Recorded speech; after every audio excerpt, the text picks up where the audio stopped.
Ja, we zijn weer live. Gelukkig niet meer in Leeuwarden, maar gewoon weer vanaf het Boterdiep. Beste kijkers, ik ben je host Theo Lazarov en dit is weer de allertofste podcast van het Boterdiep. En naast mij, niet te zien op de camera, op verzoek, mijn tag team Eric Imthorn. Tegenover mij de gast die ik nog niet ga verklappen. Die ik al lang heb verklapt natuurlijk, maar eerst wil ik een paar huishoudelijke mededelingen met jullie delen. En de eerste is, we zijn elke week om 8 uur op Facebook live, op woensdag. Dat mag, check ons.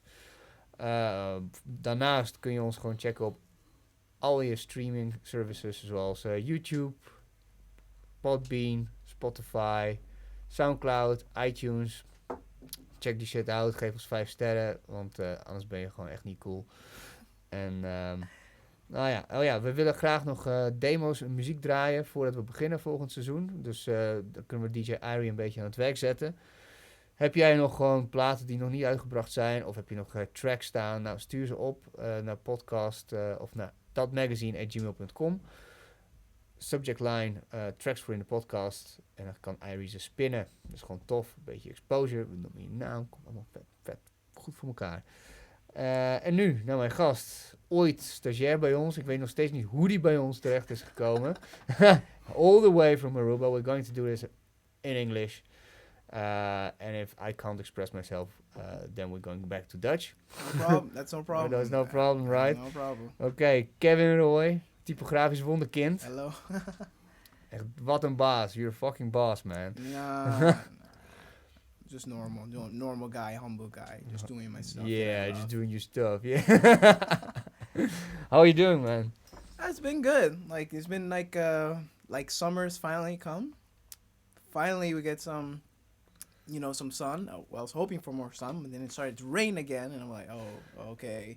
And then I'm like, okay, the sun, and then it's rain, and I'm like, okay, it's kind of like... Yeah, welcome to the Netherlands, yeah, right? Yeah, I'm still getting used to it. 5 years in the Netherlands, and I'm still getting used to it, though. But I'm very good. Yeah, how are you holding up? You haven't you haven't fungus behind your ears and stuff? Oh, no. It's mostly by my legs. I don't know, my legs are very sensitive to the cold, so if I'm biking or am I at a place that is very, cold, my legs automatically get I don't know, it kind of feels it automatically, it's like the first, it's not even if I open the fridge, yeah, it's like freezing up already. Yeah. But 5 years ago you came to Holland to study on Minerva. Yes. That's our art academy. Yes. Now you graduated. Yeah.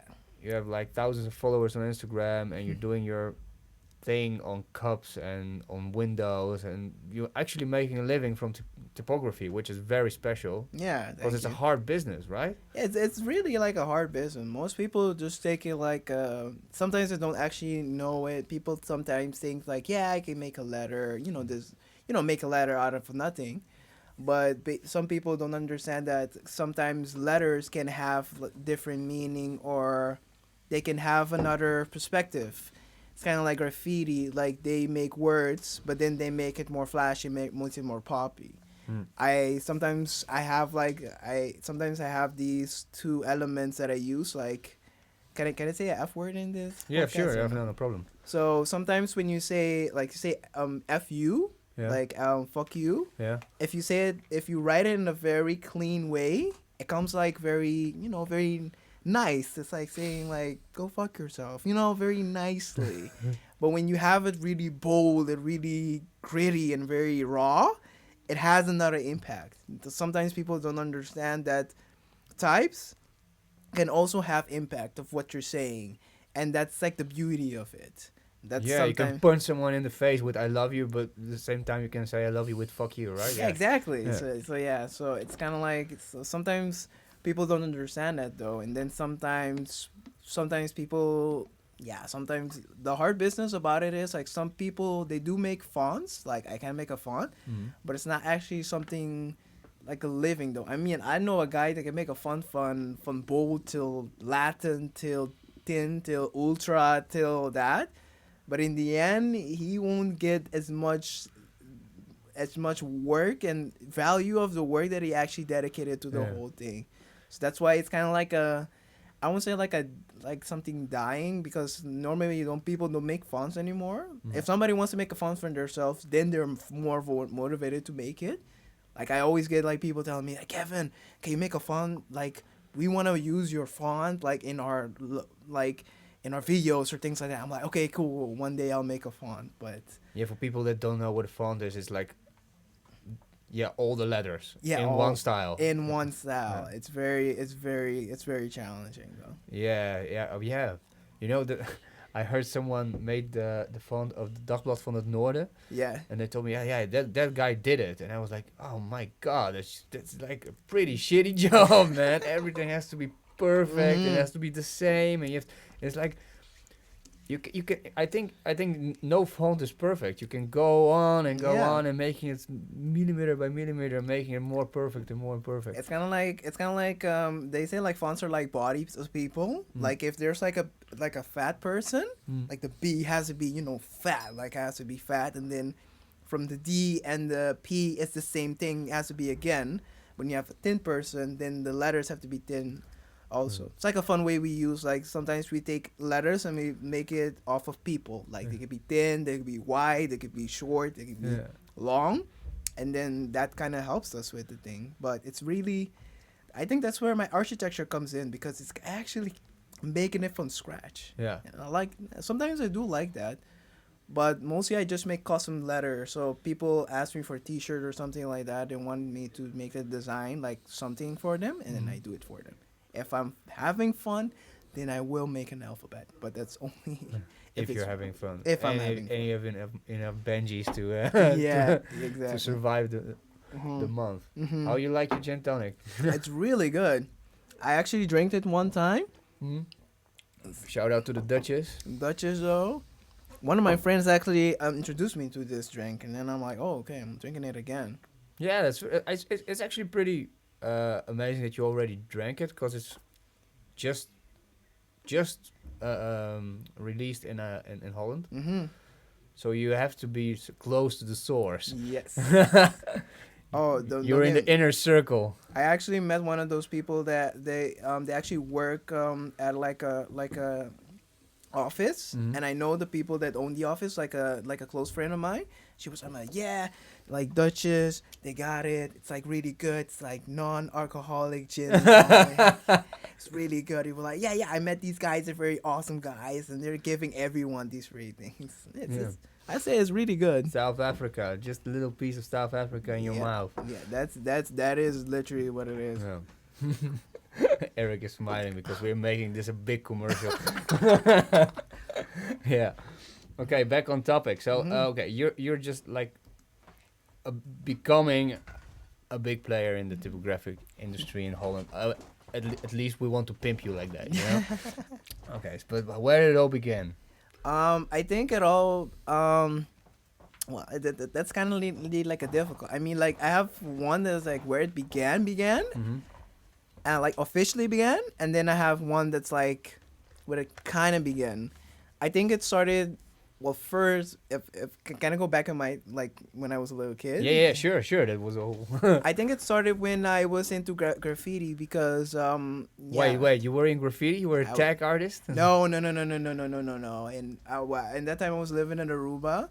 There it was illegal to tag on a wall, but most people used to do it. I wasn't such a bad boy to do it. I actually did. I did it once, but that was like for like a summer project, and actually I got into it. I actually painted it mostly because I liked. I don't know. Like I got this magazine. It was the Source. It was like these magazine about hip hop. You know, like the Source is like Time magazine for. Yeah, for hip hop, right? Yeah, rappers. Or Rolling Stone for hip hop. Yeah, exactly. Sorry. Like it was like fashion, rappers on there, big cars, women, blah blah blah. You know the whole urban thing. And then I got into a section there were like graffiti, and I was looking at graffiti like, oh, this is just graffiti, I don't know what's actually written, but then actually I find it cool because from every phrase they had in graffiti actually said like what it meant. It could have meant like the crew name, something in life, could have been like cream, crash, rules everything around me. Then I was like, and then I had like a other perspective on this thing because I was like, okay, graffiti isn't only about making letters, things that these people have a message or like a crew member, or they're saying like they're the main graffiti artists in the whole city, and they wanna put it on everything, like expose it to everyone. It's like a brand. Yeah, exactly. That's why they do it on trains, because then it moves, and then I'm like, okay, oh, this is really cool. I didn't know this, and it's like another perspective of looking at something and have a perspective of it. And then afterwards, I started painting on it normally, and then afterwards, I came to the Netherlands. I started a little bit with graffiti, like still having the graffiti thing with me. Then it started in my internship. Yeah, before my internship with DATmag, we started making. They wanted us to kind of make a logo for the first time, and I always like to sketch my logos, like paint it how I think the logo should look like, and then afterwards go look on the internet for the font that matches it, and then designing it. But then I was like one day like, Kevin, the logo I'm making by hand are better than the font that I'm looking for. I mean, like, I can make a logo right now using the sketches, or go like for 5 hours looking for a font that I know either I won't find or I have to pay for. Yeah. And then, but it officially started with my end project. So that was Tipomento. Oh yeah, that's the bridge, of course. Yes. Yeah, Typograaf. So that's actually when it officially started, when I went full into typography, like and typography had lettering and things like that. Yeah, because Typograaf, I remember this is a segue, but one day the bell rang here, and I was with Eric in the office, and we were like, who could it be? And then you came in, and then somewhere in the back of my mind, in some parallel universe, I remembered that we had an email from someone. Yes. And that was you, and that was like, yeah, oh shit, there's this guy coming to present his work because he wants to work here, or he wants to be an intern. Yeah, that was. And you just walked in, you said, hi, okay, I'm Kevin, okay, this is my work, I did this, I did that, and we were like, okay, this is pretty awesome. What do you want to do? I don't know, I just want to hang out here. Yeah, and so it all began, and then you showed us Tipomento, which is an Instagram account, but you can tell more about it. Tipomento is basically my end project. It was mostly actually, it started because coming from a small island, coming to the Netherlands, I won't get me wrong, they're not some very nice people. I like them though, but sometimes it's very tough because you have to kind of compete with the culture a little bit though. And I always had like teachers telling me, yeah, Kevin, you're too much diverse, or you're too colorful, or and Tipomento was like my manifest. It was just like a way for me to tell them, to shut them up and then say like, yo, this is me, this is who I am, this is how I design, this is a designer. It was my way to present the world who I am. Yeah. And that's actually when I got into Tipomento. It was actually it was like a challenge for me. Basically, I started with making one design each day. One day, make a design each day, and then having the same influence of where I come from. I use handmade designs because where I'm from, most of our designs is we do have graphic design a little bit, but then mostly they use paint, or they use like signs. They paint it and things like that. So that's why I went to do a more handmade method. And then afterwards, it kind of grew. Like every day I was making a design. I remember how it was kind of becoming a problem because I was wasting the whole day on just one design, and then the next day I have to do the second one though. I would have to admit, it did make me faster on Adobe right now. Like I can do like a thing. It goes faster now. And that's what I like. Skills. Yeah, it's like skills. But then I'm like, no, I should, bring it a little back. And then I took like 3 hours in the day to make one design.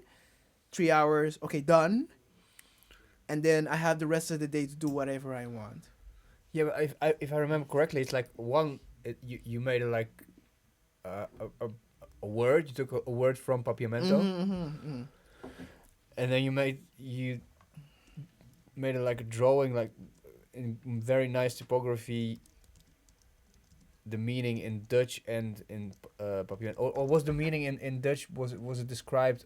Yeah. Underneath. That's normal because Papiamento has a lot of Dutch words. Yeah. So Papiamento is actually made out of... It's a pidgin language, right? Yeah, it's a pidgin language. It's our native language. And then we have like a lot of... Yeah, it's coming in with a lot of languages till now. I can't remember.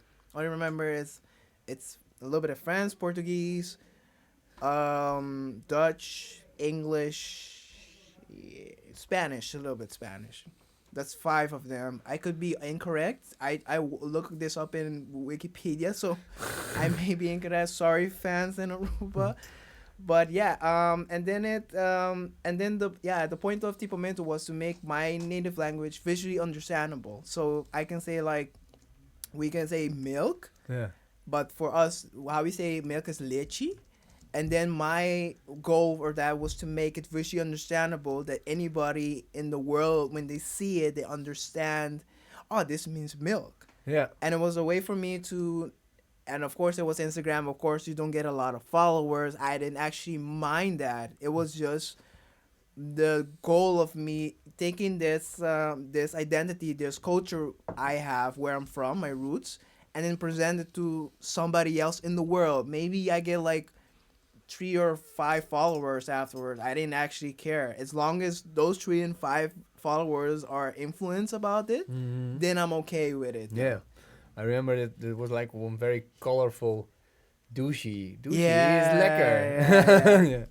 Yeah, that's why a lot of people in Dutch know douchey as sweet. Schatje, Sweet. You can tell a woman also sweetie, but I went into the direction like I didn't want to go the cliche, so I made like sweet as in cake, so I put it with candy, with cakes and things that. But it was like a cane also. Like, exactly. So I went into that much direction, but not the cliche of always douchey being like that.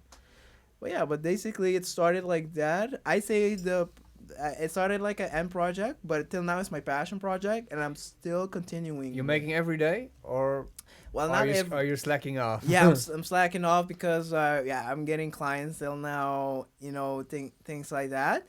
But I am constantly working on it. It's kind of like that's the difficulties when you have 2 Instagram. You have your personal Instagram, and then you have your other project. Your project Instagram, and it's kind of difficult to balance. I know, man. I have like 5, so it's But not to say like Instagram is important. Instagram can be used as a marketing tool. I'm just using it in that way. Mm-hmm. And then, well, the good thing about it is I'm gonna meet with the Prime Minister of Aruba next week. No way. And present my Tipomento with him to see. Wow. Yeah, he lives in turns out he lives in the Netherlands, which is really rare. Yeah. Cool. So how did this happen? Oh no, I just kind of. You wrote him a letter. Hi, dear Prime Minister. I've got this. Minister. I think it's minister or prime minister. I don't know. It's like a minister, and I met with a person that's really into the culture of Aruba. Mm-hmm. He actually represents people from Rietveld. Oh yeah, cool. Yeah, so because he I don't know, he loves people that from Aruba and they graduate from Rietveld because it's like, oh my God. And I got in contact with him through a friend, and he was like, yo, you should get the minister. Like, this is his email, send him an email, see what's going to happen. I did it, and it turns out that in the 27 or so, I'm gonna go meet him, and then I'm gonna present my work, like, to see if he likes it. Oh wow, cool! That's wonderful. Yeah, it's not about you have to get your culture. I'm trying to get the culture known because I'm part of a small island. That's what I'm trying to do. Yeah, tell us a bit more about Aruba, because I know some people that come from Curacao and Aruba, but I actually never talked to them about the island, and it's small, but it's still a country, right? Yeah, so yeah. Well, I had to let this record straight. I was born in Curacao, and then I lived there for a while, and then I moved to Aruba. But the same amount of time that I lived in Curacao, I lived in Aruba. So that's why I kind of say like I'm kind of in between. Mm-hmm. I have to say this because there's probably people from Curacao, my family, watching now, and they'll be very pissed at me and if I say all about Aruba. But yeah. Tell us about both islands. Okay, it's about more fun. Well, living in Curacao was actually it was really a good time. I mean, I had a normal childhood growing up. The only difference of the childhood is we have sun all the time. We never have jackets or hoodies or things like that. Yeah, so jealous. Yeah, you think you're jealous, but sometimes there's not actually a lot of fashion going on. If you can only wear one t-shirt and one shorts or jeans, Yeah, then of that's course. it. I never thought about that. Yeah, there's not that many fashion. Maybe fashion Bermuda Yeah, pants and yeah. The thing is that when you go too much into tropical sense, you kind of look like a tourist. So then it was yeah. and yeah, it was really good. I mean, we were normal kids. Sometimes we used to, sometimes we used to actually, we had to. I wouldn't say like a jungle. It was mostly like we used to not play in the jungle. We used to play in like the bushes or things like that. And they used to call us Muchimondi, which means kid from the jungle.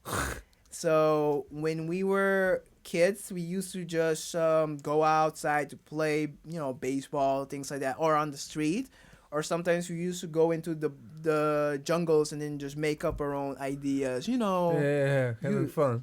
It was fun, but it was also a way to take the environment and then using it to our benefit. Just using something, of course, being careful about the plants, not poisonous plants, but just very prickly plants there's around, or animals and things like that. Yeah, are there snakes and stuff in Aruba? Yeah, Aruba has a lot of yeah, we were talking about Curacao. Yeah. no, but we can go to that. But Curacao didn't actually had that much dangerous animals in that way, but you still had to be careful where you were walking or where you were standing. Yeah, that was like a normal thing. I was more into Curacao. I can say I was more with family when I was in Curacao. Every single weekend, we used to go to family every single time. I think that's the one difference about Netherlands. Here, you have to make an appointment. I do understand you have to make an appointment to meet your family. Yeah. But there, it was kind of like you're in the neighborhood. You're like, hey, I just popped by. Hey, what's up? You want some cake? You want something to drink? Yeah, it's good. I was mostly family, but you get the point. Sure, yeah, of course. I'm from Bulgaria. I know how it goes, man. Yeah, and then actually, that was it. And then actually, I moved to Aruba because my dad had a job in the refinery. He's an electrician.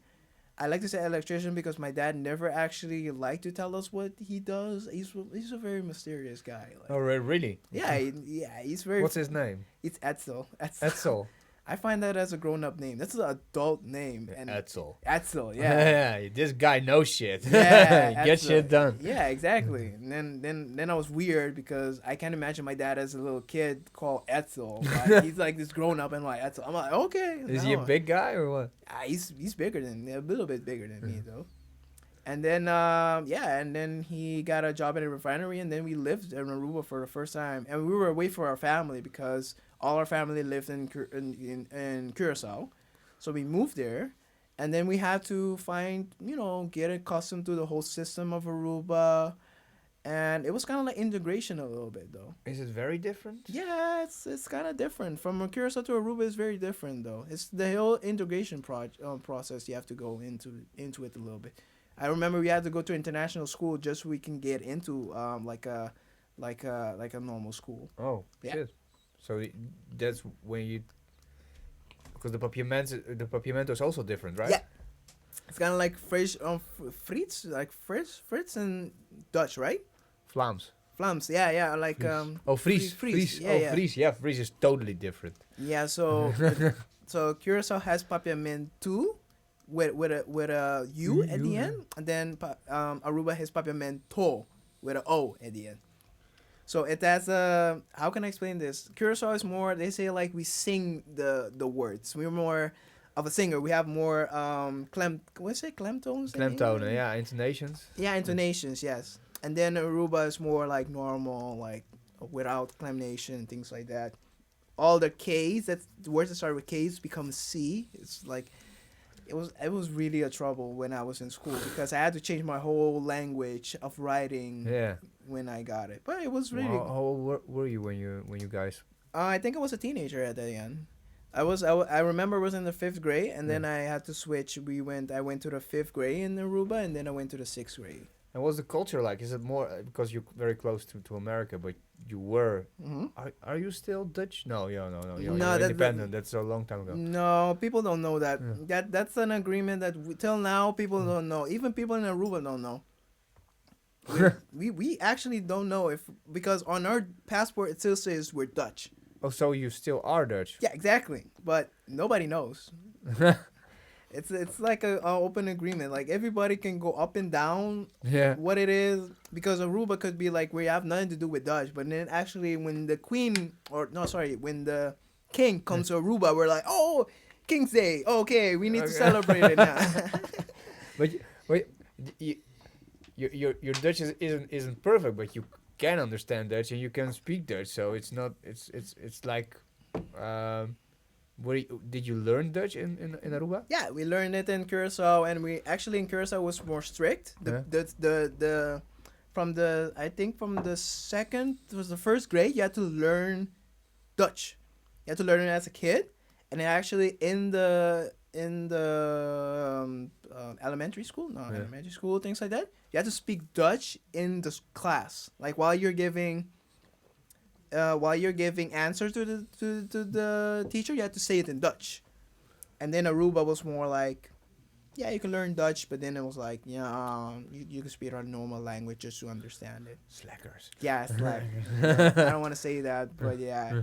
But actually, anybody that comes from to Aruba and Curacao comes to the Netherlands still has problem with Dutch. What was the toughest thing about the language? I think it was speaking it. Yeah. Because there we just learned it. It's kind of like a language you just learn, and then actually when you speak it, it's really different. Yeah. Yeah, like I had to learn that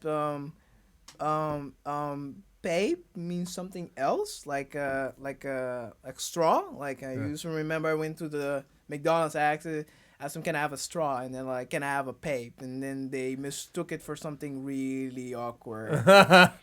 Or a blowjob. Yeah. And I remember with finishing your homework was ik heb mijn huiswerk afgemaakt. Was it again? Klaarkomen. Yeah, klaarkomen met mijn huiswerk. Yeah. And then I learned these things. I think it was thanks to I was actually in a Dutch class in the Netherlands, and then they helped me a lot. So that helped me a lot. Yeah. Because the fun thing is when you talk Dutch, you sometimes you know words, but you just put them in the different context. Yeah, exactly. Yeah. So that's. I remember the first time that I heard you speak English, you just totally transformed. You became just another person. Most people say that though because going back to the thing because most of our televisions are English. Everything's in English in Aruba. And that's how I learned English from the television. It's one thing about watching too much television kind of worked out in the end because now I know the language. You know? The only problem I have when I went to Tennessee, they didn't understand me at all. Tennessee in Texas. Yeah, in Texas. They didn't understand me at all. No way. It was more country. Like I talked to them normally, and they were like, "Huh? What you're saying?" Like, I have to say, we're country. But that's how I learned English from the television. I'm also a normal kid. I used to look at Tom and Jerry, things like that, cartoons, and then that's how I learned English. It's funny you said that about Tennessee because my my family-in-law. No, my in-laws. Yeah. They live in Ireland, so I think I speak pretty okay English. So, but when I'm in Ireland, someone starts talking to me, I'm like, flabbergasted for the first moment, and then soon I start processing, and it's like, okay, now we can, now I can talk to you. And then sometimes, they're looking, what? Yeah, that's the same in Spanish with me though. Like that's the same thing. Oh yeah, and we had a lot of we had like English and Spanish channels. My mother used to look at a lot of telenovelas. That's Spanish Oh soap yeah. operas, Yeah, Latin yes. soap operas. She loved soap operas. I kind of liked it though because I was just looking until like, okay, who's gonna get slapped? Who's gonna get slapped? Yeah. Who's gonna get slapped? Oh, yeah, and she's commenting on them like, oh my god, that's the guy who Yes. raped his sister's Yes, mother. yeah, a lot of drama. Yeah. I just loved it because it's so stupid and there's so much drama. And in the end of the episode, all of their like long period of solution is all. It's kind of dodgy. It was kind of like Game of Thrones, and then in the end episode, oh, they're all friends again. Like what? Like yeah. I'm like, okay, everybody gets married, people are good. I'm like, what? He tried to kill her like Yeah, I mean, 15 seasons ago. 5 seasons ago, and then you're like, oh, okay, you guys are buddies right now. Everybody's getting married. This guy died but came back because he wasn't dead. Yeah, exactly. And I'm like, what? And I'm like, it was funny, but yeah, I liked it. Yeah, fun fact is like my grandmother who lives in Bulgaria in a really small village, really rural. She's always like, you never call me to me and my mom. You never call me. You never call us. You never. You don't give us any attention. But every time that we're there on holidays or we are calling them around 8:00, no, I'm watching my my soap opera. No, this is very interesting. Sorry, man, I can't. I can't do this. No, my mom was the same way. I think in Bulgaria there are a lot of Turkish soap novellas. Oh, okay. Yeah, and Indian. I don't know why Indian, but it's. Interesting. Yeah, really interesting because then you can see it's like a cultural shock watching it because you don't understand the things happening. So why is he angry? Oh, because she's a woman, or okay, she can't go out of the house. Oh wait, there's a totally different world where we. Oh, now I understand. Yeah. And telenovela was like everybody was fighting. Even the old grandmas in the thing were fighting. I was like, oh, what's happening? Like, there's an old grandma just beating up a guy. I'm like, what? And then, I don't know if the guy was beating him, like, the grandma up. I just saw the grandma just beating up a guy. I'm like, what? What's happening? Well, you know the name of the soap opera? Of the novella? No. I remember one that was very catchy. It was like, Casa del Gato. It was like, Casa del Gato, blah, blah, blah, blah, blah. I don't know. People are going to start dissing me right now. The comments on Facebook, like, Kevin, it's like this. No, it was like, I think it was Casa del Gato. Yeah, there was a lot of soap operas. There was like a lot of them. And they were always about conspiracy, people doing what, and then something happening. People falling in love, people cheating, somebody getting pregnant with their other baby, somebody lying about it, lying about the relationships, evil guy, do evil stuff. It's pretty trying to be gray, but always black and white, right? Yeah. I was like, whoa. But sometimes you could have find the villain because the villain were the most cheatingest person in the soap opera. They're evil till the end. Yeah. Or sometimes they're ones that they're evil, but then they found God and then they went to turn good, but then they got shot because they did bad stuff in the end. Yes. Drama. Yes, it's drama. It's drama. It's drama. All right, let's go to when did you decide to come to Groningen and why? You know. Oh, that's an even longer story. Let me see if I can short it down. It was actually after we did like a summer course in Aruba. It was called Art Rules Aruba. It was like a summer camp course we used to have in Aruba. There's two sisters actually from Aruba, and they brought creative people from the Netherlands, England, Africa, everywhere around the world. They come together. The teachers come together and then they teach arts. It was in design, photography, all the what. And then actually it was until I got into the photography course. I was actually photography and designing, and I didn't actually know what it was. But then afterwards, sorry. Then afterwards, when I got inspired by it, I was like, okay, this is really good. But I would admit it was when I actually got inspired from design was my uncle actually he passed away in the Netherlands, and my dad actually came to the Netherlands in Rotterdam to go visit his funeral, and he came back with this book called Web Designers. And when I look at the book, it was like full of design, things like that. And then it was actually, I was like, oh my God, like we can design things now? Like it was very different because I was a very artistic kid. Like I used to do painting, airbrushing, things like that. And then I thought it was like, whoa, this is another world of art design. Like I didn't know about this. Digital painting, what? I can do that on a computer? And I'm like, whoa, okay, this is what I want to learn. This is what I want to continue. And then actually, and then in Aruba, we didn't actually have this much information about the art schools in the Netherlands. So what I did, I just went to Studie Link, and just looked for, kunstschools, art schools in the Netherlands, and just applied for all of them. Oh wow. Yeah, I applied for Amsterdam, Den Haag, Rotterdam, Breda, Utrecht. And then my backup plan was Groningen. Yeah.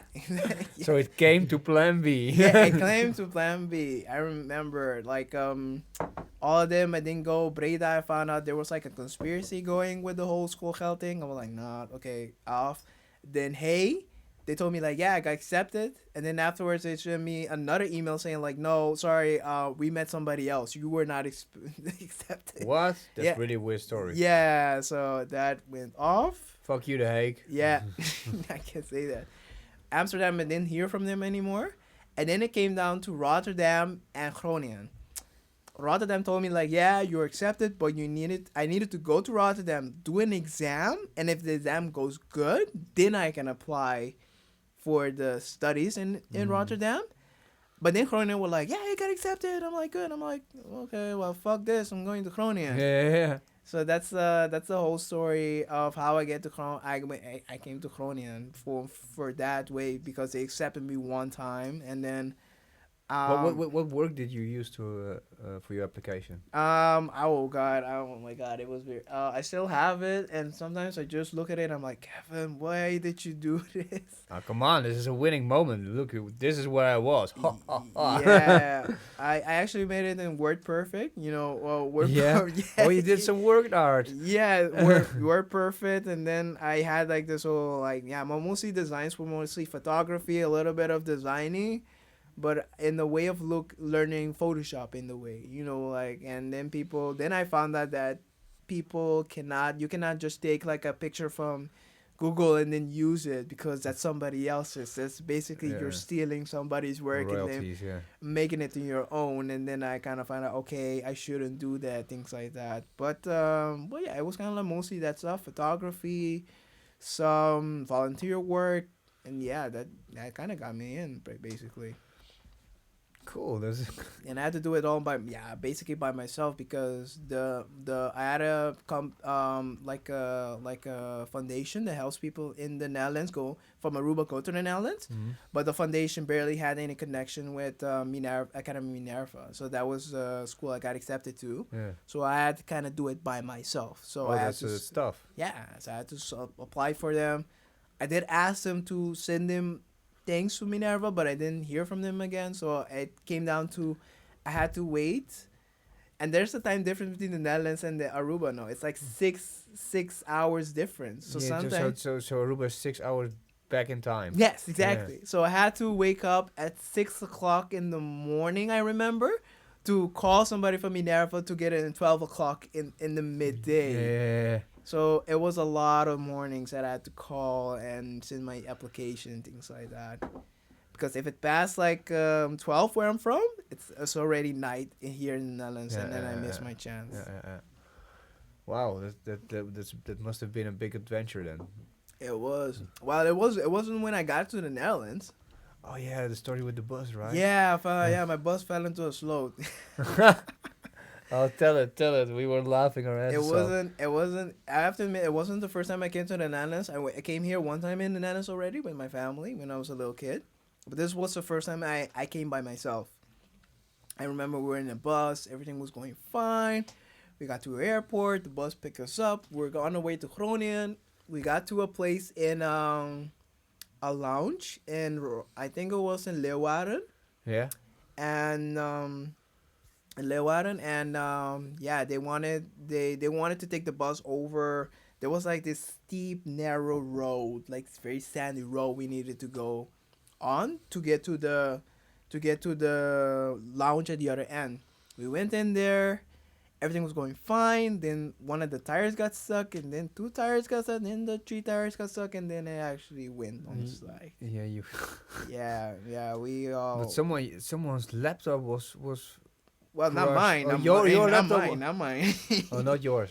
Some people did lose their laptops. Some people lost their documents, everything. Oh, this must be awful. And They you all just ge- arrived, right? Yeah, they all get them back. No worries. I remember.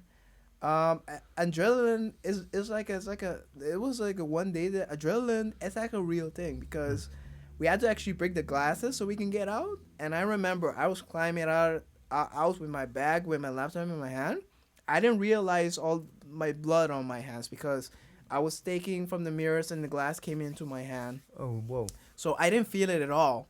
Then afterwards, when we got out, we helped the people got out. Nobody died. Nothing happened. But then afterwards, when I got to the end, and I'm like, oh, I feel something on my fingers or something like that. Then I see my hands are full bloody. Oh. And then we had to call. They told us first not to call our family to say, like, wait a moment. But then afterwards, I don't know how. That's the weirdest thing about Aruba. Like, I don't know how in the end, after that thing in the bus happens, Yeah. 5 seconds or 5 minutes later, it's on the main news in Aruba. I don't know how. I don't know. What? I don't know how. Yeah, you told us. Yeah. That, like your mom was like, "What happened?" Yeah, she was crying, but everything was okay. I told her, Mom, don't worry, I'm okay. I wanted to call her from beforehand to tell her I'm okay, Yeah. but they told us not to call them. To wait a second, calm down, and then start calling them. So that's why. So, but yeah, my mom was crying. Like, yeah, are you okay? I'm like, yeah. I'm like, Mom, don't worry about it. Sorry, I didn't call you. I wanted to call you the first thing that this happened, but they told me not to call. So yeah, So that maybe they don't want to spread the news or something. So yeah, to or make I it think big. they just wanted to chill a little bit, like remain calm, see the situation, and then afterwards react to it. But it was weird. Like, I don't know, like how it got to Aruba. I don't know. Somebody snitched. I don't know who. Someone snitches get stitches. I don't know. Well, we basically got stitches. yeah, you did get stitches, right? I don't know. I don't know how that happened though. It's like 15 minutes later. It's on the news in Aruba. Like afterwards, we're in the lounge or the hospital. We're cleaning our hands with all the glass, and then we're like, "Yeah, it's in the Aruba news." I'm like, "What? Huh? How? In Leeuwarden. Yeah, All places. yeah." I Yeah, don't know. and now we skip 5 years later. So what were the biggest hiccups during your time in Minerva? Bicycles. What? I never rode a bicycle when it came to the Netherlands, and then when I come to the Netherlands, it's the first time I had to learn how to ride a bicycle. So how long did it take you to learn? I want to say like a day, but that's not true. It took me like some weeks to learn it though. Yeah. I remember because I went to a party late night. I went to a party, and they had one of those, sell a bike at the Gemeente, things like that. Yeah. And they say like you have to be there early. So it was a party. It was like 5 o'clock, and I'm like, I can go home, but let me just go there. I got there, got a bike. First time riding a bike going back to home. It's really dangerous. I figured it out somehow. Then afterwards, I found out all my tires were flat, so I had to Pump it inflate up. them again. Yeah. Yeah, but yeah, it was like a challenging thing, but I got used to it. Though. It was Is the small bicycle you have now? Yeah, was that the it's- bicycle you got? yeah, that's the bicycle I got. That's your very first. It's my very first bicycle. I still have it till this day. Yeah, that's a very cool bike, man. Yeah. I have one myself, the Sparta K10. Mm. Here, can we get a cup of coffee, please? Yeah. Do you want a cup of coffee? No, I'm good with the gin and tonic. Okay, cool. And so bicycles, but during your studies, did you have any Hiccups. or like moments when you were okay, oh yeah, now it's okay, or now it's going down, or I had a lot of. I have to say, my studies also that kind of hiccup. It was kind of like that thing I was talking about. It was kind of like getting into the new culture, but also competing with a lot of people because this was not also my first time coming in the Netherlands. It was my first time going to an art school. We never had that in Aruba. Yeah. I did architecture before I came to the Netherlands. That was the closest thing we're gonna have to an art job, like education in arts. And then I had to compete with all these people in the Netherlands that even though they didn't do the study, they didn't do study in arts, they had more knowledge than me. So I had to kind of catch up with them. What kind of knowledge? They had more knowledge in art history and how to design something. I was learning how to do Photoshop. They already kind of knew a little bit more than me. Like they had more knowledge. They had more of the concept of how to design. Sorry about that. No worries. How to design than me. I don't know. I can explain it, but I kind of felt like I needed to catch up with these people because even though this was on first year, they were more far ahead with the knowledge of arts than we ever had in Aruba. And I think the knowledge, yeah, you can say art history is like something, but from the history, they had more of the knowledge of arts than anybody in Aruba ever had, though. So, Like you mean the old masters? yes. And, yeah. Like how they went to go into the concept, how did they create something, all of that. We didn't have that, though. Yeah, but I thought Minerva is like more contemporary art, right? Yeah. So, do you think that the knowledge that they had maybe kind of backfired? No, I don't think it did. Well, I was mostly in the design part, but I think that the knowledge that I did improve their designing more. It's kind of like you can move forward without knowing your history. And they knew their history, and because we learned it at school. I know. Yeah. Exactly. Yeah. I didn't have shit about it. We never had art. Like Rembrandt, Frans Hals, nobody. Nobody. We had to do it by ourselves. Like in history, we had Anna Frank. We had to learn that, but basically we had to, like, we had Google and things like that. But nobody actually, looked into it, going to the depth about it though. Only art history I had like in Aruba was Art Deco. That was Art Deco. I had to do like presentation of Art Deco, but that's it. Nothing else. And they had more of the knowledge, and that really helped them to designing. Can you get specific? How did it help them? Do you have It was mostly because I kind of helped them because I remember my first year I got a lot of bad grades. Yeah. Because I was catching up to these people like. In creation, like, it was kind of difficult for me to create something because in design, it was kind of like, for us, like in Aruba, like in architecture, they say us to do something, we had to make that. Like what they said, we had to make that. But then here, it was kind of like, we want you to do what we want, but then do what you want. And then it's kind of like a balance. It got weird. Yeah, it's kind of like a balance. It was like, I have to listen to you but not listen to you. So I had to listen to him but not technically listen to what he wanted. I don't know, it was kind of like they had more creative solutions than me, like because of that. Like I was struggling like coming up with something because I was kind of confused with this whole new method of making a homework that was not actually what they said anymore. It was mostly what... It's confusing. Yeah, it's confusing. And then a visual essay, like what? It's not even an essay. It's just... It could be anything. Like, it's like a visual essay. I'm like, okay, what is this?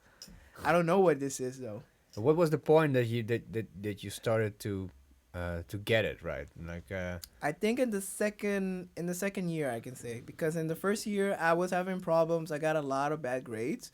It went to a part that the teacher actually told me I should look for another art school. So it actually went. Yeah, I got depressed for like a while. Yeah. And it wasn't until like a teacher called Sam Peters. Sam, shout out. Yeah, Sam Peters. He took me aside and he was like, Kevin, you know what you should do? You should go to the fourth year. Fourth years had their own location, their own classroom where they make all their stuff. And they told me like, yeah, Kevin, just go there, look what they're doing, and then get inspired from them. I was afraid because I was like first year at his fourth years. Yeah. I went in there scared. And I'm like, hey, how are you doing? And I'm like, yeah, I have to paint you guys for like an assignment. Is that okay? They're like, yeah, come in. come in. So you lied. Yeah, no. Well, that was actually the assignment. Oh, though. No, but I did kind of lie a little bit because I was still trying to have an excuse to come in and just yeah. do that. It's not actually lying. It's like what's it called? Leugentje voor bestwil. Yeah. For best will, yeah. White lie. White lie. Yeah, white lie. But it was very cool. But they were super nice. I mean, like till now they helped me, and till now they're like a studio. They're Kneterijs. Those were the people that helped me. Wow. Yeah, Kneterijs helped me. I was very afraid of them in the fourth year in the first coming there, but they were very nice. They were so nice, and then they helped. Then I got inspired from them. They helped me with my. They told you what to do or how to think. Yeah, how to think and how to interact, or they gave me feedback on my work, and that helped me a lot. Yeah, I can imagine that you're like totally lost, and then someone says like, no, just look that way. And you're like, oh, there's the horizon. Till this day, I'm very thankful for Kneterijs. Like that's why I'm like their honorable fan, because till now they helped me so much. And they were next to the H&M, right? Mm-hmm. Are they still there or not? No, they moved to like a little bit more further there. How can I explain this? They're at the end of Korreweg, like at the end over there, but on the side. At the end, you mean the bridge, the Korrewegbrug, or no, before that, but yeah. just on the right, left, right, on the right, in that direction though. Oh yeah, it's like the basic fit is over there. Yeah, there's like a. Oosterhammenkade. Yeah, like over there. Yeah. Like basic fit over there. Yeah. So in that direction, they're now situated though. Mm. But they have a good space. But they really helped me out in the end. What kind of work do they make actually? They're mostly into illustration. So they're mostly like anything that has to do with I call them like the illustration gurus. Anything that has to do with illustration, they can do. They've done illustration for coffee packaging, beer cans, posters. I mean, they started posters in Vera. I mean, that's how they got known. And then they actually went into making like one of those banners for on the street of Kroningen until now, next to the Forum? Yeah, the forum. Yeah, next to the forum. Like they made, because Wimpy was here. He did make some stuff for it, and then they replaced. Yes, them? they replaced them. They were the last one because till now they're not gonna do it anymore. So they were the last one. But but they went from illustration to anything you can do in illustration, but possibly. Is this where your inspiration comes from? Not from them, but Because this is some awesome stuff, man. Yeah, thank you though. This actually happened on a train ride. I remember. Okay, we're talking for the people that are listening. We're talking about Starbucks and Albert Heijn to go coffee cups. Yes. Paper cups. Yeah, this is. And it's kind of new. It's like you're doing this for just a year, right? For 2 years. Yeah, if I remember, 2 years. 2 years already. All right. Yeah. Because. All right, tell the story. It basically started at first. I remember I had started that one day. I go in the train a lot because I do have family in the Netherlands from Aruba and Curacao, but they stay in the big cities, Utrecht, Rotterdam, things like that, and I always have to go up in there like all the time. Yeah. And I had to keep myself. Story of every Groninger's life. Yeah, and I have to keep myself busy. So what I did was I used to have my sketchbook. First I started, painting people on the trains. But then I started, testing out it wasn't the time when I was doing typography, just testing out my typography skills. And I thought like, okay, well, this is what I'm gonna listen to, like hip hop. Like I still have my iPod Nano. Yeah. Till this day, I mean, it's been like, oh my god, I had it since like in high school. God, it still works. Yeah, unbreakable. Yeah. And I have that, and I put it in my phone, and then I'm like, okay, what song am I listening to? And then just try to, make it. Doesn't matter if the typography doesn't match with the whole song or how it goes. It's just testing out the whole thing and filling up a whole book with that.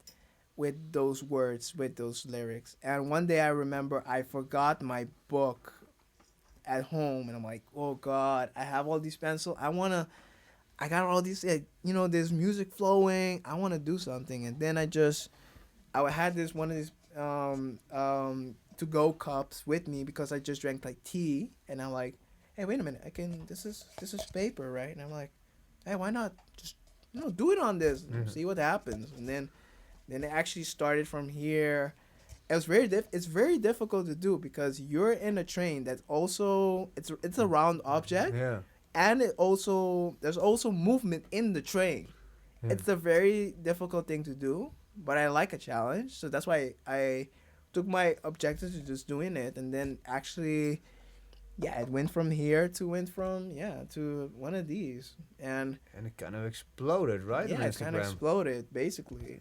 Then I started with Albert Heijn. I did actually get in contact with Albert Heijn, the company, to see what we can do. Didn't get hear anything. I'm like, okay, cool.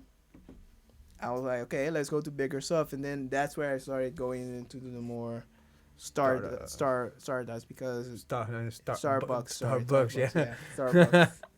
Because they were more better. I mean, these are bigger and they're better and The they're paper is more rough, right? yeah, exactly. Oh, shit. Yeah, no problem. But I just liked it because it's bigger. Because it's bigger, then that means I can make more. The only thing I have with these, they're so little. And of course, I can make good stuff with it. And, I can fill the whole thing. But here, I can just have like one piece, and then it fills out the whole page. And I don't need to. Yeah, of course, I can make some decoration on the side, but that doesn't need to. Yeah, It doesn't need it anymore. for people that are listening, it's like some awesome typography. Yeah.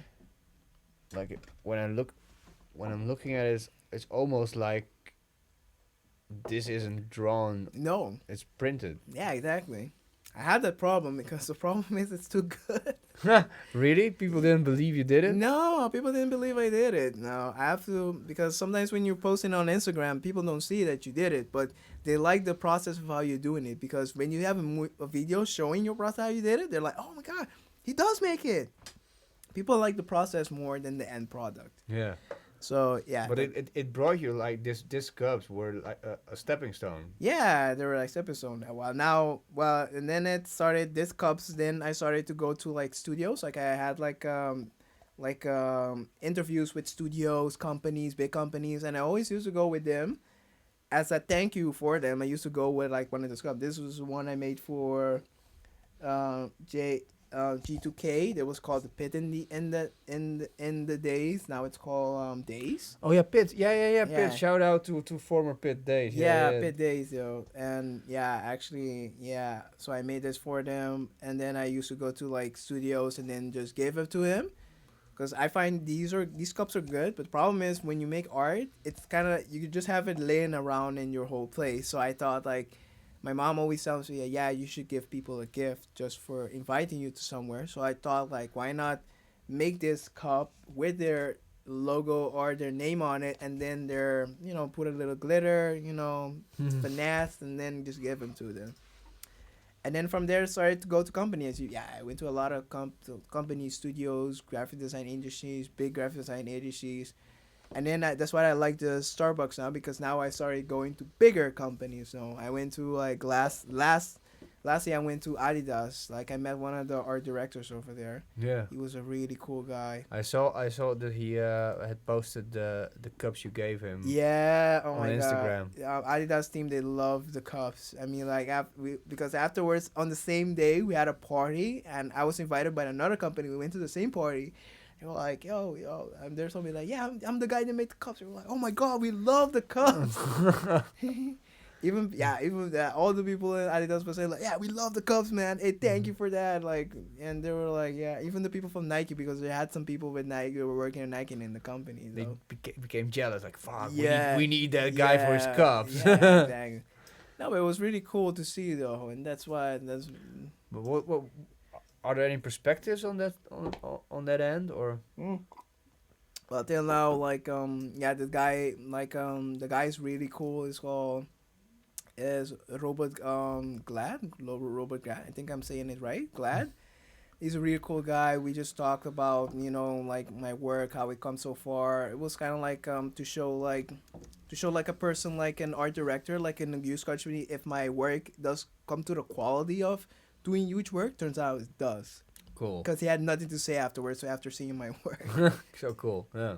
So yeah, but yeah, maybe not. Maybe But in the future. what, making sneakers or what? You gonna paint sneakers? Maybe in the future. Yeah. I I hope don't- I'm gonna wear them. Yeah, maybe in the future. I can't say that for sure, but yeah, maybe in the future. Fingers crossed, Robert. When you're listening to this, give our boy a chance, man. No.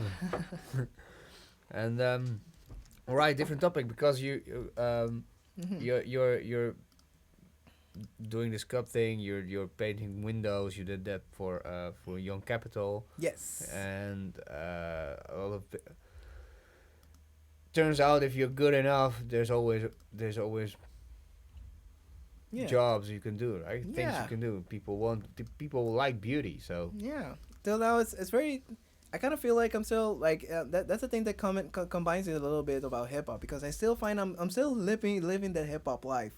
You know, rappers struggling, like you know, like hustling, you know, to get somewhere. Like I know a rapper Logic is always telling like, you know, do what you love, and the rest will finish it off. Of course, it has some hard times, some ups and downs.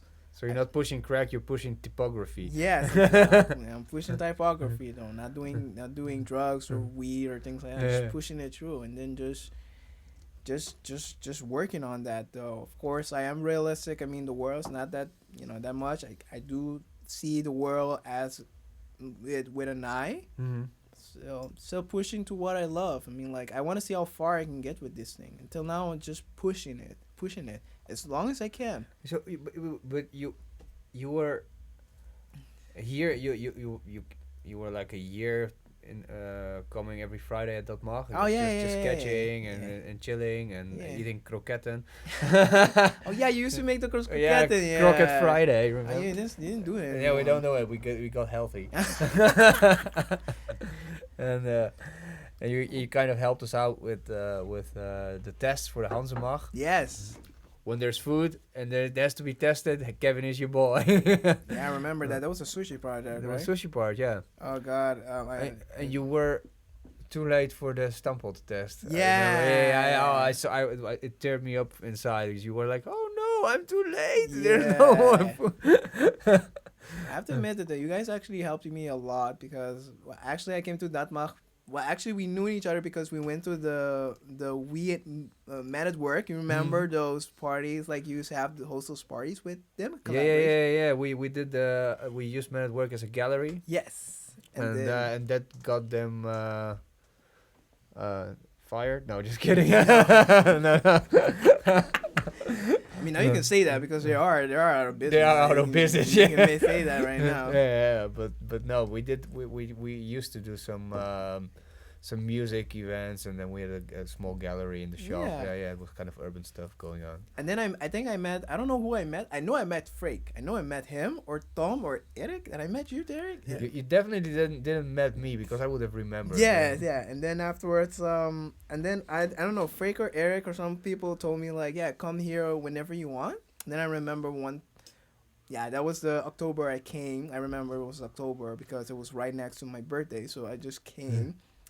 And then I showed you my work, and they were like, "Oh God, this is really good." And then I remember then the internship.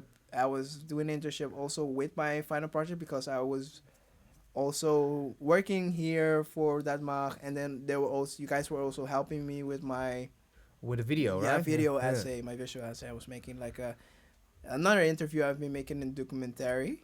It's really helped me a lot. Yeah, that's why I'm very thankful to have met you guys. It was about Aruba. It was I about remember. So it's about Tipamento also because I was doing like I said Tipamento already what I was doing, but in the end I was not only looking from my perspective, I was also talking to people in the creative arts, creative business that come from Aruba in the Netherlands. It was really cool to see because there's a lot of talented Arubians here. There's like fashion designers, there's performing artists, people working as a full-time video editor. There were like big names. I even met one of my heroes, like a songwriter. Like Really? He was like the John Mayer of Aruba. No way. Yeah, He was here in Groningen? Yeah, no. He lived in Amsterdam though. But it was not a panic. I met him. He was really cool. And yeah, in those ways, I was learning a lot from these people because you see, and they had the same thing as me. That's why with Tipamento, because even when I'm designing, when I'm doing my stuff, I'm still that little kid from Aruba, still in the jungle, trying to find something in my environment and just make it, and till now I'm still doing that. Yeah. And Cool. it was really interesting to see about that, though. And even though we're from a small island, in the Netherlands, we have a very large connection. Like, I just interviewed one guy. He Yeah. tells me like 5 other guys to interview. That's so cool. Yeah. Yeah. He tells me that, yeah, he's a graphic designer, he's an illustrator. Oh, yeah, he does talent in the arts. He's a culture history professor. I'm like, wow, Bomb. really? Bomb networking. Yeah, exactly. It's kind of weird. Like, we're from this small island, but when we come to the Netherlands, everybody knows one another. Like, Yeah, maybe because it's so small and it's so you just feel connected. yeah, exactly. And that's what I really like about it. And we all help each other.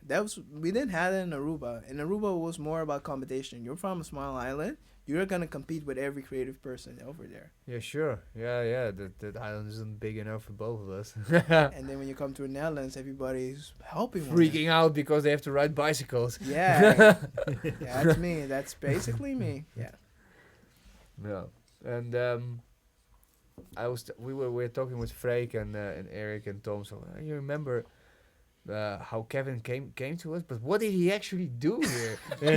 But we don't know. And now it's like we were talking about designing a T-shirt. And he said, yeah, I have this illustration of the rappers, Yeah. and that's like from 2 years ago. That was the Yeah. idea we were talking about. And that Yeah. now it's finally going to get to be in good use. Yeah, good use, yo. I have to admit to you guys. I was here because I went to make your animation for your logos. I'm still making. Oh that. yeah, that was it. Yeah. What up with that shit? I'm making it. I'm still making it though. Now I got it now because I didn't actually do it that much because you guys know my laptop was crap. Yeah. Yeah. Split screen, Yeah. didn't work. Yeah. After animation, crashed one time. Now Yeah. I got a better. Yeah, you got like a big gaming laptop. Yeah, now. so now it's working better. But it was I remember. Yeah, I was here. I remember I was doing stuff for you guys because even though I was here, Yeah. I was still finding one time to do something for you guys. It was always every Friday, like 2:00. What was that? Oh, it must be Kevin. Yeah. Hey guys. Yeah. Yeah. When we were like for our second birthday, you painted the windows, and everybody was very impressed. Like what? Yeah, I remember that. You guys actually got me to the whole chalking industry though. I remember I was doing one for Stardust. That was my first time doing with chalk. And afterwards, you guys came, and it actually I got like a lot of reaction afterwards. People like, yeah, can you do our chalkboards? Yeah, can you do our windows? I'm like, whoa. Yeah, Rebel, you did right. Yeah. But actually, through you guys, like I did for Stardust one time. That was like a one-time thing, and then afterwards, you guys told me that, and then afterwards, a lot of clients I got from Starbucks. Still one of my clients, Stardust, one of my clients, chalk work, Zigzag, Rebel. Also did it. Also not only in Groningen, other places also though. You guys got me into the whole chalk business thing. Yeah, and did it help you out like financially? Yeah, financially. Yeah, no, not much. That's financially. If I'm being honest, most people don't pay that much for something on a piece of board. Yeah, shit. Nah, but it did help me a lot because now I am getting a lot of more people. They see my work. I mean, they help me with Young Capital. That's how I can make. I could have made a thing for their mirrors. Yeah. So it did help me in the end. And I'm still doing chalk work as a small till now it's like a small income till now because people don't take it as a serious thing, because it's not only chalkboarding, it's kind of merchandising. You're just using your hands for it. But I do feel like I think it's stupid that people don't recognize it as an art because they can't do it themselves. They get you for it, right? Yeah, and the thing is that I mean they can do it themselves, but the trick is you need to make the chalkboard as nice as possible to get people in The shop. the shop or your restaurant and things like that. That's what people don't recognize. Of course, people can do it by themselves. They can make a crappy job of it. Yeah. I mean, nobody wants to go to like a restaurant that's a chalkboard dripping and with all the letters going down and things like that. Yeah, because I saw someone once doing like he beamed it on the chalkboard, and then he tried to copy it from the beamer, but it still sucked. Yeah, that's the thing that people don't. But I am happy for it though because I am now looking. I mean, it got me a lot of hits in Amsterdam though, and I'm now looking for bigger more bigger things to do. Of course, I do chalkboards. So Like, people, if you're listening and you want your windows like mucho, yeah, go go get this guy. yeah. But it's. I mean, it has helped me a lot. I mean, like, so I learned from a long while that the chalk business is actually booming because it's not actually like a main thing. I mean, other places, of course, chalk business is booming, like Australia or America, Brooklyn, always, or in Germany also. I mean, it's booming there. But yeah, I must say it wasn't not for nothing. And of course, if I can do it, I'm only saying from Groningen. I mean, like also in Amsterdam, things like that. There's a lot of other business out there, Yeah. and I Yeah. don't mind that at all. I mean, like, What do you do else? You do some design stuff, or because you for our podcast you did some very cool illustrations yeah, inspired but, by the guests. and I also made the logo. Yeah. Oh yeah, you made the logo. Yeah, that's true. Yeah. We still have to. That's why we're going to make shirts of. Yeah, I post it on my my portfolio already. Yeah. Cool. Yeah. Totally. It's great logo. Yeah, but yeah, I kind of find like sometimes I do things from chalk, but basically now I'm sorry from typography, sorry, but sometimes I try to give myself out of that because I do I'm new. You do typography, I do logo designing, I do logo type mostly. I don't know. Mostly I've been getting hits from people that want like clothing like designs or things like that. I'm mostly working with like a YouTuber like cruise they're called the Cruise Bros. They're like YouTubers, like mainstream on YouTube right now. They've worked with people from Disney or things like that. Oh wow! Yeah, Shout out. and I remember one time I did like a merchandise design for them. They like it so much, and I'm doing that until now. Oh, wow. But a lot of my designs are mostly clothing based. Like I get a lot of people asking me like, like you guys asking me like, make like something for a T-shirt, things like that. Yeah. Or rug that the one time I got to make for them, like a T-shirt for them. Like drawing it on the spot, or no, you like have a to- design What did you do for that actually for that? I just made like a T-shirt for them. They wanted like a T-shirt for the new coming international people. Oh, cool. Yeah. Oh yeah, but that's what all. What did you make? I don't remember. I would think we should. Yeah, it was on my It's on my portfolio. Oh yeah, cool. Here was going to show it to the people at home.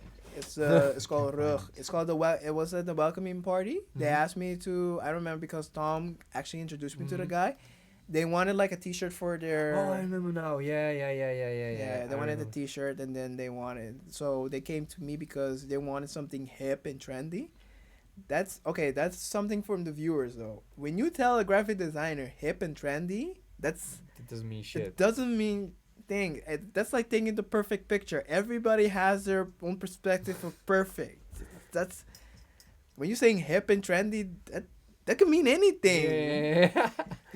Sometimes you need to minimize. You have to show them. It's kind of like your barber. You tell them like, yo, this is the cut I want. Then show like that. You have to go with a graphic designer, like showing in the direction, like a style or direction you want to go with. Though, don't tell them hip and trendy, because everything is hip and trendy. I mean, design. But don't you want to make your own line of clothing? You know, a lot of people asking me that though. I don't know, man. It's like I want to make it. It's just the time. I need to have the time to stick it out and things like that. But till now, yeah. But I am starting my own merchandise. But till now, yeah. That's other thing that I don't do. Also, I also make custom bags. Also, that's one of the things I do. I also want to branch that out. I want to make on custom sneakers now because I did paint on one Vans one time. So I want to branch it a little bit out. But what kind of brushes do you use for the painting of the sneakers? Is it something I can wear? Yeah. It's not like going to. No, it's like textile markers or things like that. Cool. It's the same thing that I'm using for the bags. Well, I use markers for the bag, but then for the sneakers would be another Cotton bags. Yeah, for people. Yeah. Yeah, exactly. Throwbacks though, but yeah, it was kind of like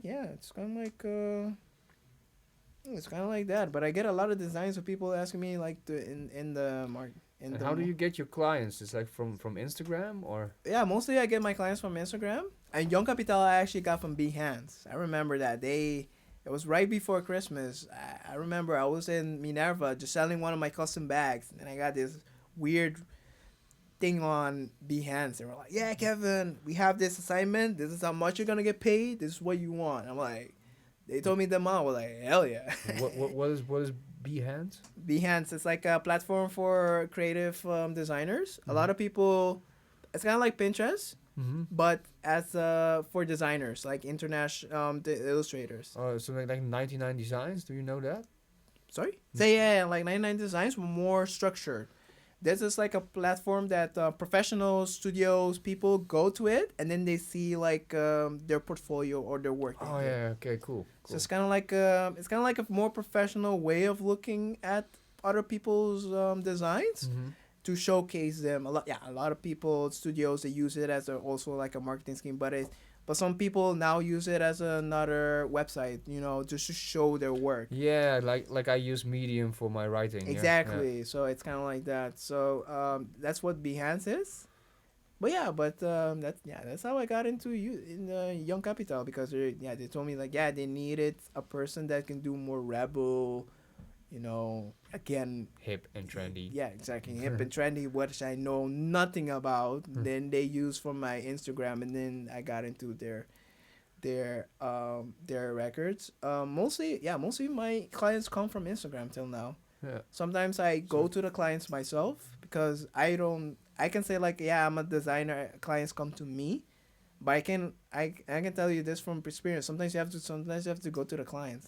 So what do you say? Hi, I really like your shop, but I think it can be better. I haven't been that bold till now. Till now, I just come there and then show them what I can do, and then they let me do something. But mostly, I get my clients from my social content, mostly from Instagram, mostly from I want to say LinkedIn. Yeah, LinkedIn also. How LinkedIn? Do you post pictures of your work on LinkedIn? Yeah. LinkedIn is just kind of like Facebook, more professional. Yeah, I know, but I didn't know that you can use it like. Yeah, you can use it for a lot for visual stuff. Yeah. The more out of the ordinary you show you are in Behance, the more better. It's kind of like, so you can use it as Facebook, kind of, but you can use it on Instagram. So you can just. Sometimes I just post things I've done I post on Instagram. You can just post it on LinkedIn. They help. Cool. Because the more likes you get, the more people see your reaction, and then that's what I like about in LinkedIn because it's more business wise. Mm-hmm. Because now people Instagram think money, right? Yeah, exactly. Instagram was mostly like, oh, it looks pretty and things like that. But then when you put on LinkedIn, they're like, okay, these are business people. They like the stuff. Yeah. But mostly I've been getting clients from Instagram. I mean, some of them have been really good. Some of them have been really, like upstarting, things like that. Mostly when I say upstarting, they're like some like people again that they think that what I do is easy, but when it's not technically easy. No, it's a skill. It's like a really hardcore skill. Yeah, and a lot of sometimes I get companies also that are in the social media. Then I get I get them as clients also. Yeah. So I remember you tried to do a collaboration with DJ Chucky, but it didn't work out really well. Did it work out in the end? It didn't actually work out in the end. We how can I explain this? It was kind of like if you don't want to talk about it, it's okay. No, I can just tell a little bit about it. I don't know. Like we came into contact. He wanted like me to do. First, one of my main friends got me into introducing me to DJ Chucky. Mm-hmm. I started working for him, making some flyers for his upcoming U.S. trip. Yeah, he had like a U.S. trip. Mm-hmm. He gave me an idea of how he wanted his flyer to be designed, but I went to another direction because I always try to surprise my clients. Okay, the clients, they're right. They can tell me what they want. But then I look at his poster, how he wanted, I was like, this is not DJ Chucky. Then I tried to put my switch on it. He didn't actually like it in the end. But that's okay. I mean, like, every client's like a trial and fail. And then afterwards, I went to making a logo for his upcoming club. I started making sketches for him. Long while, it went into a way that we couldn't communicate anymore via WhatsApp. Because I find it very difficult to work with a client on WhatsApp because I don't know. It's like when you meet a person, like talk to them like we're doing, it's more better than just over the phone because anything can be miscommunicated. Yeah. And in design, you need to have the right communication. That's like the whole thing, because you don't want to make something that they wanted to make and turns out that this is like a miscommunication. Yeah. A miscommunication can lead to a whole other design. And that's actually where it kind of went down, because I started to send him some sketches, didn't hear from him afterwards, and then I told him like, yeah, I told him this WhatsApp thing isn't working out. Let's meet. I told him, yeah, let me know when you're in, because he always travels in Los Angeles. Yeah. I told him like, yeah, let's meet Amsterdam. When you're in Amsterdam, let me know. I'll come there. We'll search it out, sketch it, go good. He told me like in summer we can meet. Summer came. I asked him if we can meet. Then he told me to October. October again. I asked him if we can meet. Then he was like, yeah, no. And then then it kind of stopped. Yeah, but it's a good lesson, right? Yeah, lesson learned. Yeah. I didn't actually pursue with it, because in the end I was, I mean, clients, of course you have to be there for them, but I can't wait on this client that I have other clients on. Right? That's why I did try to contact him before, in October. I mean, don't get me wrong, DJ Chucky was a good guy, but then in the end, communication just failed. Yeah, communication just failed. Yeah. Okay. Yeah. Those are things you just have to experience once. Yeah, just trial and fail. I mean, I did learn a lot from working with him, though. I mean, like he was a big DJ, but yeah, if I'm being honest, I like working with Young Capital more because they were more fun. More fun. Yeah. Oh, cool. Yeah. And then, do you make late nights? Do you? Yeah. Yeah. I know you do, because we encourage you to. But yeah, that's a problem of me. My mom pisses me off. Yeah, gets pissed at me all the time. Though that's why I have these black things underneath my. Vollen. Yeah, underneath my eyes. So I am a night owl. Night owl. I'm a hard worker, and then sometimes in the night I don't know, it just clicks, and then I'm all the time working at night, which is a bad thing. And do you have okay, you were talking about hip hop and the stuff you're listening to when you're creating. And what's your what are your favorite tracks at the moment? Ooh, that's really hard. Or artists to listen to? I can tell you what I listen to now in Spotify. Oh yeah, cool. Mellow bars are my favorite on Spotify, because they're like mellow, but then they're like good hip hop. Mellow bars. Mellow bars. I'm going to write that down. Mellow bars. Is it like a list? Like a a list of artists, and then they have like rap. They're actually, how can I say? They're actually mellow rap, but they're really good rap. And then sometimes you find very people like you never thought you can listen to.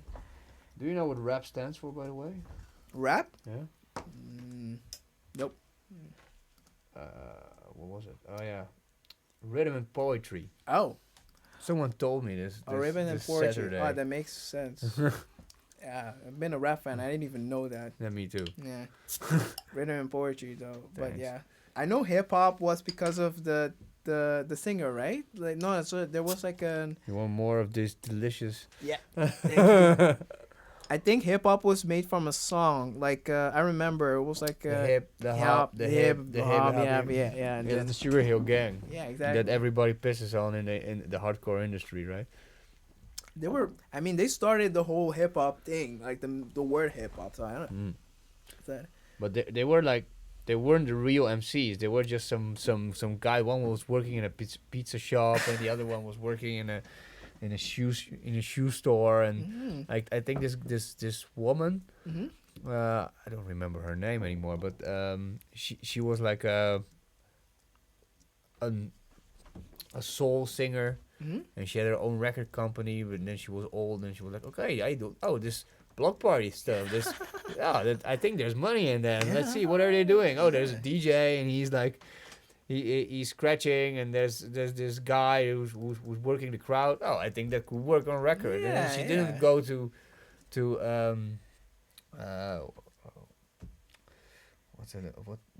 she didn't go to the real guys who were doing it. She just went to some people that were like, okay, you guys are black, you can rap. Okay, go. I get it. It's a shame because nowadays we have like different kind of raps also. Sugar Hill Records, I think it was. Yeah, I mean, like they're kind of raps. They're only Lonely Islands. They're more comedy rap. I mean, Lil Dicky is also comedy. Oh, I love Lil Dicky. Everybody loves him because I like him too because that's one of my main thing. I'm a very comedy person, and when you have comedy and rap, that's like a good flavor going on.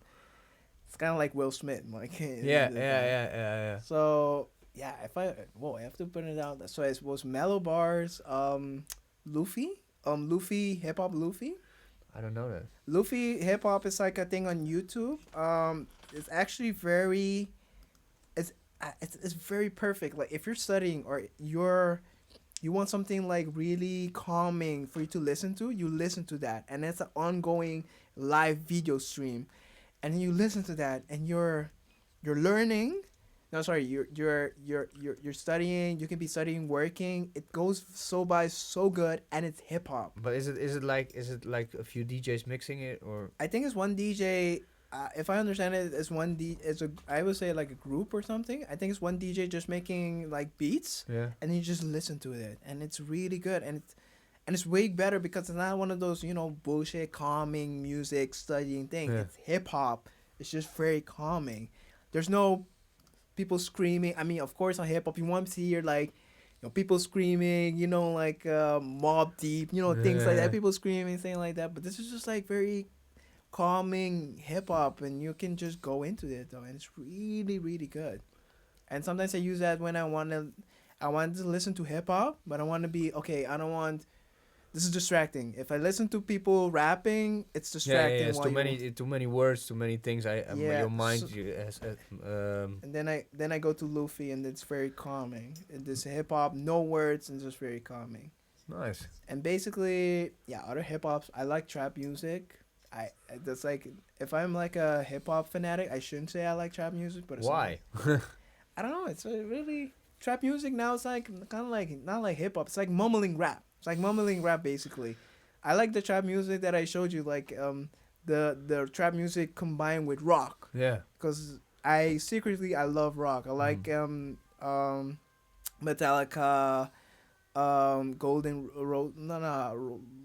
What was it? No. Golden Earring. No. Three Days Grace. Slayer.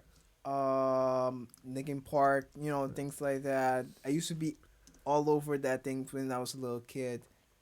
You're a big fan of Bas the Band, right? Yeah. Even though I haven't seen you guys live, I always listen to you guys on your online, like on. We're on Spotify right now. Yes, I do listen to it though. So I am a fanatic on that, and that's why I like trap music, because sometimes they take like these things. Sorry, that's my alarm. Sometimes I do take, and I like the combination of those, because this is like the new era. Like, it used to be like emo, but now it's like hip hop, and then I like it. And sometimes I like those emo fashion collaborations, and it goes into each other though. It's kind of like making hip hop into something else. It's kind of like that song, Old Town Road. Like the old, I'm gonna go my town from the old town road. Yeah. It's what's the guy's name? Lil Nas X, yeah. With all the cameos in it. But he wasn't the first rapper to actually combine country with rap, because Snoop Dogg did it first. Give Me My Medicine. That was the one that he did it, and I like these. Well, Snoop Dogg was okay because he was like a main rapper, and then when it comes to like country, it was like another flow, and you're like, okay. Kind of like Tyler Creator's new album, very different. That's why sometimes, and that's what I kind of like. That's what I like about hip hop. Like, it can be OG hip hop, normal hip hop, but then it could change and be something more. That's what I like. Yeah. It's not. I think hip hop is. I'm not really into hip hop, but when I listen to it as an outsider, it went through different phases. Like you had the street thing going on, and then it became like really, really mainstream, where everybody tried to copy what already was done. And now you have this new generation of people that are transcending. There's even like this rapper called Toby Lou. He's his rap is very, very mellow, very. Not only the gangs, shooting and people like that. Very in the more, soft hip hop. Like he just this baby boy, like he does rap about it, and it's another generation of rap. It's not showing that rap should be gritty or, strong or like raw. You can be soft and baby like, and it's still good. That's why. Yeah, that's why I'm a fanatic. But I am a fanatic of the old hip hop, Mobb Deep. Yeah, Mac Miller I was a fan of Mac Miller. He was a hero for me. Like he's a rapper, but he had a way of combining jazz. What, Mac Miller? Yeah, Mac Miller. Sorry, man. I'm more from the metal side. So Yeah. I have to write him down. So He was. I miss him though. I mean, the metal side would be like for you was Access to Nations, the one that I showed you. Yeah, I am a fan of him also. I mean, the like, more screamo stuff. Yeah. Yes. Yeah. I liked him because he could have been negative and very sad about it, but he could have been positive. So he can really write sad songs about it's okay to cry, it's okay to be sad, but then afterwards he's very positive about it. Yeah. And do you listen to Dutch rap as well? Yeah, of course. Mostly I listen to urban. Yeah. Just learn here. We call it urban music. I don't know, but I'm mostly into Smib Squad's one. Smib is one of my most artists I listen to. Ray Fuego. Yeah. One of my most, I think. The guy you mentioned. Fresco. Huh? Fresco. Fresco also. Yeah, Fresco.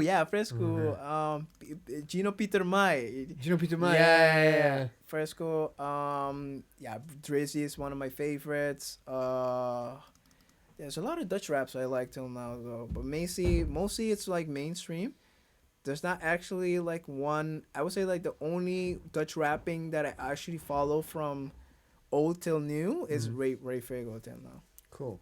So, because we're trying to get you in Wuha. Yeah. So what you gonna check out at Wuha? Oh my God! Well, of course I'm gonna go to my squad. We call it sort of the Skrrt Squad. Skrrt Squad. Yeah. My friend Ryu with all our friends. We're gonna go to that. It's just going into Wuha, just trying to meet some of those artistic people we all love in hip hop, also in the Dutch side, because I still have love for Dutch rap because I like it though. It's really changing and I like it though. And what you going for Wuha? Everybody that's going to Wuha, what have you already seen the lineup? Are there some things you want to? If I'm being honest, I'm going for Travis Scott. I learned I missed out the first time he came to the Netherlands though. But I am going for him, Travis Scott. Like I want to see what the rumors I've heard, because every concert he has, it's like a mosh pit. Everything goes crazy. Yeah. Yeah. I mean, the first one I went to the Hua the last year. I went to go see A$AP Rocky, Joey Badass. He was really cool. I think they should have given Joey Badass more time. They didn't give him enough time. What did they give him? What, an hour? No, in the end, and then he had to close. But Joey Badass is one of the rappers that actually come to the Netherlands. Not a lot, but he always comes to Hua Festival. So I think he should have had more time. Yeah. He was the last act. I think he should have more time to make more songs. Like he has more hit songs, but he could have done more. Well, yeah, but was it an hour or hour and a half? Mm-hmm. An hour and a half, basically. Yeah, but have you been on stage for an hour and a half? You know how never. exhausting that stuff is. No, I never once do that though. Like, the last year's Hua was like they call it the Mosh Pit Warriors, because it was so sandy. Like, oh my God, you cannot believe, like, people were stomping, mosh pitting. There was like a cloud of dust coming out of the trees, and I was like, what's happening here? Like, Woo. and it's really because of course we had a hip hop festival. People are very fashionable, but when you have a lot of sand on you, that fashion goes out the window. People have Adidas on, white Adidas. In the end, it's a black Adidas. or even worse, a brown one. Yeah, a brown one. No, you can't. Then you're a little Slav squatter.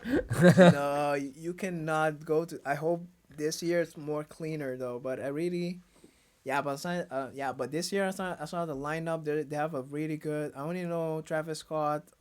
Is there a lot of other, I think Denzel Curry is also there, but I'm not sure. I mean, yeah, I don't just a lot of lineup I want to see, but. And then we have only like 20 minutes left. Oh, okay. So cool. yeah, time flies, man, when you're having fun. Mm-hmm. And we were talking about it before we started the show, and Yeah. I'm still very fascinated by the fact that you're a big fan of watching video games. Yeah. So what up with that? I'm gonna be honest. I'm very addicted to games. When I was a little kid, I was very addicted to games. I wasn't only addicted to the television. I was addicted to games. Like gaming yourself, right? Yes. Yeah. Nintendo, went Whatever. up with it. Mario 64. I was very addicted to it. Even to Game Boys. I went from Game Boy till Game Boy Advance. No. Game Boy Advance and then Game Boy SP. Yeah, SP. I don't know. I haven't played those. On Nintendo DS. Yeah. Yeah. So I was a gamer, and I don't know. It's now in the days I can't be all the time playing games because I'm also working as a freelancer. So and I'm doing a lot of stuff. So I don't have that much time to play games. Yeah. But I always love to look at game. I mean, like sometimes I just put like a gameplay. People are playing like the latest game till now could be like Assassin's Creed, or it could be Assassin's Creed, Days Gone, God of War. Yeah. They could be playing those games, and then I just look at it on Dead YouTube. Red Redemption. Yeah, Dead Red Redemption 2. Yeah. I don't know. I just like it. Just started because I first wanted to look at the games to see if they're good enough, because I wanted to get them, but I want to see if they're good. And sometimes you can have reviews about it, but sometimes when you actually see the good person play it, then you kind of look at if it's a good game, yes or no. Get the feel. Yeah, and it started from there, and then started from me watching latest games till now, because basically I don't have money to buy a new console till now. I just have a Xbox 360 that my sister bought for me. I mean, I have Fallout on it. I really love that game. Fallout's a really good game. It's a big world as well. Yes, it's a free roaming world, and I have that till now. But I don't know. I just like looking at people playing the game, and I can just look at it, and then I'm just painting, doing my stuff, and then I have the music in my, not music in my background, but just have their voices or how they're playing. Yeah, it's like getting your shot of gaming, but not wasting time. Yeah, exactly. So that's what I think. I think that's why I do it though. It's just my way of just not being addicted to it. I can still be addicted to watching it, but it doesn't neglect my work. Yeah. I was always a big fan of Mortal Kombat. Yeah. Like the arcade one, or like the because it got bloody now, man. Really. Yeah. Always was bloody. No, but now it's really bloody. Yeah, I know. Now it's like I was like I think a month ago that I heard the new Mortal Kombat came out, and I also stopped gaming because it's just like I don't have time for that. Mm-hmm. But then I was on the couch and checking the all fatalities. Yeah. And it's like an hour. I didn't know that, so I put it on, and in the beginning I was like, whoa, shit, somebody going with a spear through someone else's head and pulling out their brains, and eyes are falling It's out. overkill. It's overkill. And then my girlfriend was like, "What are you doing?" So, I'm watching the fatalities of the new Mortal Kombat. She was, "Oh, whoa, that's gross. Okay, let's watch together." Like when we watched the 1 hour. People actually watch it now on YouTube. Like they just watch Mortal Kombat for the fatalities. Yeah. Like in trailers, they want to see that. They just want to see the fatality. Yeah. It's overkill. Yeah. It's like sometimes I'm like I neglect it, because if I'm a warrior and if I kill somebody, if I'm chopping him in half, I'm not gonna keep chopping him up. Like he's dead already. Why do I need to continue killing him? One was like he blew out his chest, and then the heart fell down. It was still pumping, and he had like two swords through them, one through the head, one through the heart. Like what? And this one guy, he just rips his skin off his face, Yeah. and then his bone face, Yeah. and then his brain, and then eats the brain. I'm like, what? What? That escalated quickly. I love it. I love to see them like when they're showing the trailer about it. Then they show the fatalities, and then you see a whole crowd. They're saying like, "Ooh, yeah." Like what? What are you doing? It's like overkill. But yeah, but that's the thing. I think that's why I kind of watch games still now. It just for me, it just keeps myself busy, and then I'm not neglecting my work in that time. And now the summer's coming. Yeah. What are your plans?